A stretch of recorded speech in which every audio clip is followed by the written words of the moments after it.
تمام تعریفیں اسی اللہ کے لیے ہیں جس نے بڑے بڑے ظالم اور جابر لوگوں کی گردنیں موت سے مروڑ دیں اور اونچے اونچے تختوں پر اکڑ کر بیٹھنے والے بادشاہوں کی کمریں موت سے توڑ دیں اور بڑے بڑے خزانوں کے مالکوں کی امیدیں موت سے ختم کر دیں۔ یہ سب لوگ ایسے تھے جو موت کے ذکر سے بھی نفرت کرتے تھے، لیکن اللہ کا جب وعدہ یعنی موت کا وقت آیا تو ان کو گڑھے میں ڈال دیا اور اونچے محلوں سے زمین کے نیچے پہنچا دیا، بجلی اور کمکموں کی روشنی سے نرم بستروں سے قبر کے اندھیرے میں پہنچا دیا، غلاموں اور باندیوں سے کھیلنے کی بجائے زمین کے کیڑوں کے حوالے ہو گئے، اچھے اچھے کھانے اور پینے میں لطف حاصل کرنے کی بجائے خاک میں لوٹنے لگے، دوستوں کی مجلسوں کی بجائے تنہائی کی وحشت میں گرفتار ہو گئے۔ بس کیا ان لوگوں نے کسی مضبوط قلعہ کے ذریعے موت سے اپنی حفاظت کر لی، اس سے بچنے کے لیے کوئی دوسرا ذریعہ اختیار کر لیا؟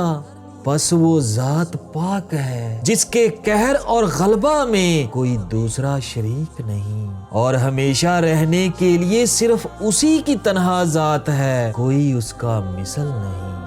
ناظرین گرامی، یہاں ایک ایسے دنیا دار پیر کی موت کا ذکر کرنے لگا ہوں جو نہ صرف دنیا دار تھا بلکہ دنیا کی آسائشوں کو مرنے کے بعد بھی استعمال کرنے کا خواہش مند تھا۔ اس نے وقت نزاع میں اپنے مریدوں کو ایک ایسی وصیت کی جو عقل اور شعور کے بالکل ہی خلاف ہے۔ اس دنیا دار اور نام نہاد پیر نے اپنے مریدوں کو کیا وصیت کی؟ اس پیر کے ساتھ مرنے کے بعد ایسا کیا ہوا کہ مریدین کی عبرت کا سبب بن گیا؟ یہ سب کچھ جاننے کے لیے اس عبرت انگیز ویڈیو کو آخر تک دیکھیں اور صدقہ جاریہ سمجھتے ہوئے زیادہ سے زیادہ شیئر کریں۔ جزاک اللہ خیرن کثیرا۔ واقعہ کچھ یوں ہے۔ ناظرین گرامی، ایک صاحب مجاور تھے اور ان کے بہت سارے مرید تھے، اور جو اس قسم کے ڈھکوسلے لوگ ہوتے ہیں وہ لوگوں کو حقائق سے آگاہ نہیں کرتے بلکہ گمراہ کرتے رہتے ہیں۔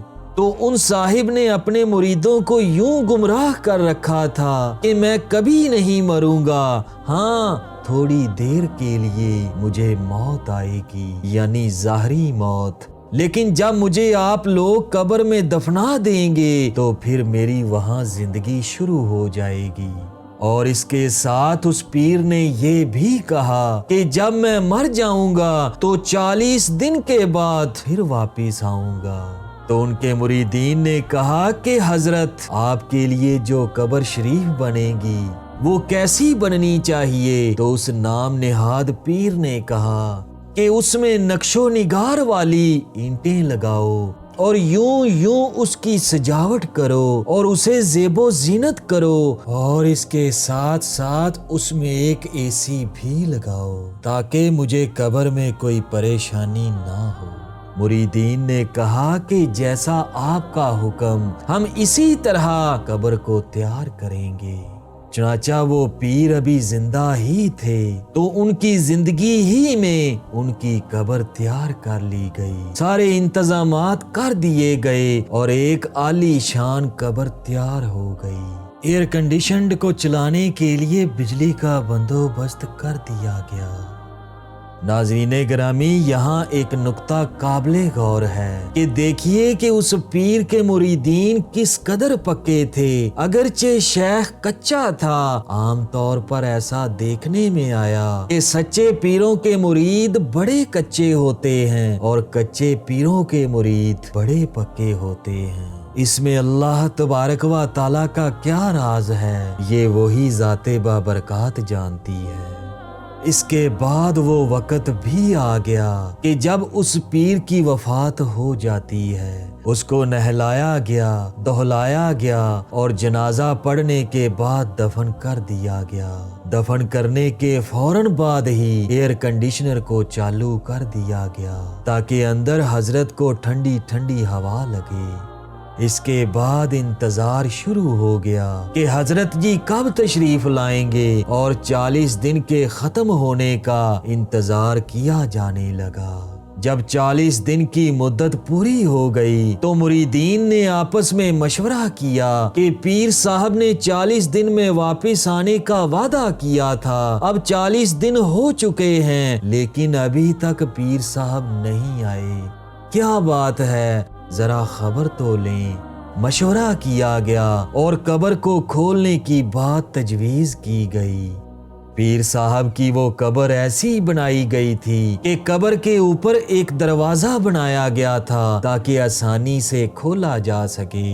جب مریدین نے اس دروازے کو کھولا تو انہوں نے قبر میں ایک عجیب و غریب منظر دیکھا۔ وہاں نہ ہی ایئر کنڈیشنر تھا اور نہ ہی زیب و زینت اور نہ ہی نقش و نگار والی اینٹیں، بلکہ وہاں آگ ہی آگ تھی، یعنی پیر صاحب کو آگ نے جھلسا دیا تھا، اس کی ہڈیاں تک راکھ بن چکی تھیں۔ وہ منظر اتنا قبیح اور خوفناک تھا کہ مریدوں کی چیخیں نکل گئیں، وہاں بھگدڑ مچ گئی اور لوگوں نے جلدی جلدی قبر کو بند کر دیا اور وہاں سے دوڑ گئے۔ اس کے بعد تمام حضرات نے اس منظر سے عبرت حاصل کی۔ ناظرین گرامی، اس میں سبق یہ ہے کہ ہمیں کبھی بھی اللہ تبارک و تعالیٰ کی بنائی ہوئی ترجیحات میں تبدیلی کرنے کی کوشش نہیں کرنی چاہیے۔ جو اللہ پاک اور اس کے پاک حبیب صلی اللہ علیہ وآلہ وسلم نے فرمایا ہے، اسی کے مطابق زندگی گزارنے کی کوشش کرنی چاہیے۔ اللہ تبارک و تعالیٰ سے دعا کرتا ہوں کہ اللہ پاک ہم سب کو عذاب قبر سے محفوظ فرمائے اور ہم سب کے صغیرہ و کبیرہ گناہوں کو معاف فرمائے۔ آمین ثم آمین۔